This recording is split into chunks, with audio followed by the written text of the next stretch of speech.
So now that we know who our in-market shoppers are and who our audience is, how are we going to go after them? You hear a lot of conversations about first-party data being the hottest piece of data that you can buy. Your own owned and operated data is who you want to go after, your own client base. Well, a lot of the times we are able to identify who these individuals are and use our first-party data, or we have the data, but we don't know how to use it. So how do we use our first-party data to make sure that we alleviate the wasted spend, and we're only focusing on the people that right now are in our DMS, are in positive equity at the end of their trade cycle, things along those lines? Well, you think about it like this. You have their name, address, phone number, city, state, zip, their email address, their telephone number, all of those types of things. So obviously you can reach them via email. If we have their email address, it's probably the same email address that they're using on social media, that they're using on YouTube, that they're using on Google. And then also understanding that people log into their Roku, to their smart TV, to their Hulu, to their Apple Music, to their Apple TV, to Chromecast, to all these different things, Amazon Fire Sticks, with their email.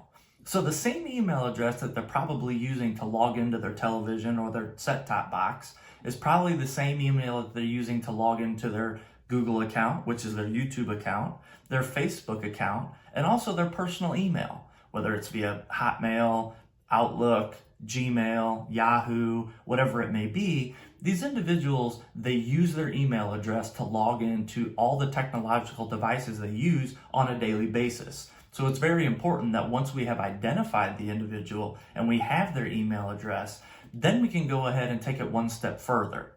So what we're going to do is we're going to go ahead and identify and be able to capture their IP address, their mobile ID, and their device ID.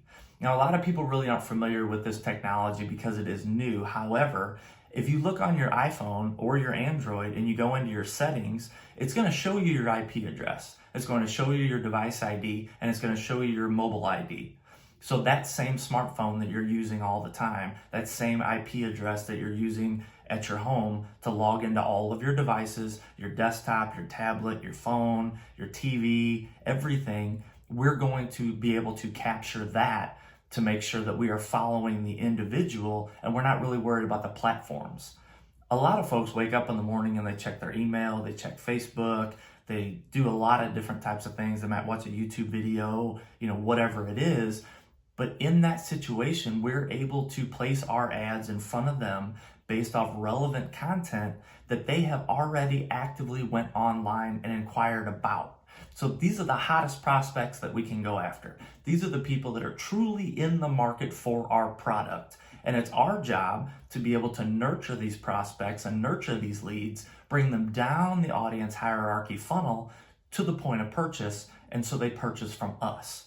So that's a really great way for you to identify who your audience is, what makes them an in-market shopper, what makes them their target audience. Where do they spend most of their time? They spend most of their time on the same places that you and I spend most of our time.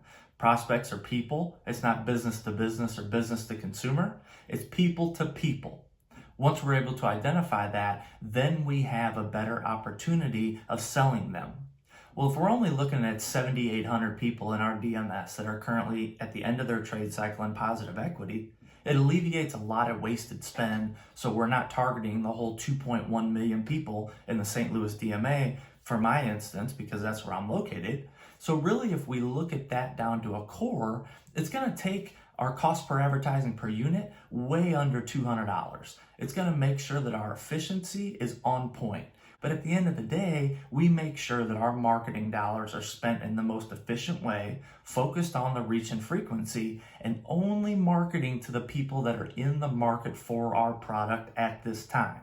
And if you did find value in this video, go ahead and hit the like button and subscribe to my channel. We have a lot more tutorials coming out on how to increase your efficiency, your effectiveness, your reach and frequency of all your advertising and marketing, and also question of the day as well. So if you have a question about anything, what current platforms are you using that's giving you the highest return on investment? What platforms are you using right now that you might have a couple of questions about? Are you able to target on just demographics and interests, or geographic areas and demographics? Or are you really able to go in and integrate your first party data to highlight and target the people that are the highest propensity to do business with you. So thanks for watching. See you next time. Be on the lookout for another video.